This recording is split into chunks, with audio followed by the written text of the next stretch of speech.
Wala talagang masasabi, pero ngayon, may something daw na nauuso sa internet na may kinalaman sa burol. Ha? Kung ano yan, let's all watch this. Naging tradisyon na ng mga Pilipino ang paglalamay ng buong pamilya tuwing may kamag-anak na nakaburol. Pero sa makabagong panahon, sa mang lugar naroroon ay maaari nang makiramay ng hindi na kinakailangan pang magpunta sa mismong lugar nito. Basta may webcam at internet, maaari na itong magawa.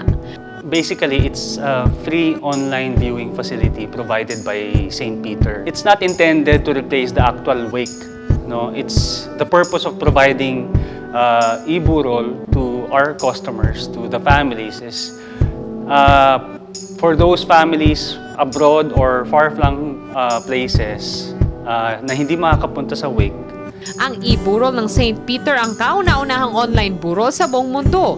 At para sa mga Pilipinong nagtatrabaho at naninirahan sa ibang bansa, mas matipid daw ito dahil bawas sa gastos ng kanilang biyahe papalik ng Pilipinas. Simple lamang ang kanilang gagawin, mag-login lamang at maaari nang ma-access ang e-burol in real time. It's free as long as you do it in our chapels. You can access our website, no, www.stpeter.com.ph, to find out which areas located yung chapels namin. At tulad ng Facebook at Twitter, mayroon na ring St. Peter's Gate kung saan ang mismong mga patay ang may account. Nandun yung profile, yung pictures, no? Families and friends can send condolences, send prayers, electronic flowers, electronic condolences cards, mga ganun ba. Maliban sa burol hanggang sa paglilibing ay nauuso na rin online. It's a compilation of clips of videos during the day of the interment, no? From the place of wake, no? Yung mga mass, ganyan, no?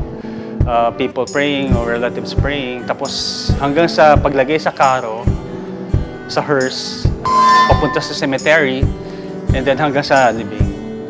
Yun. And then, ikino-compile yon, and then currently we provide the CD to the family, but eventually pag fully developed na yung site for that purpose, we will upload these ilibing videos sa website namin.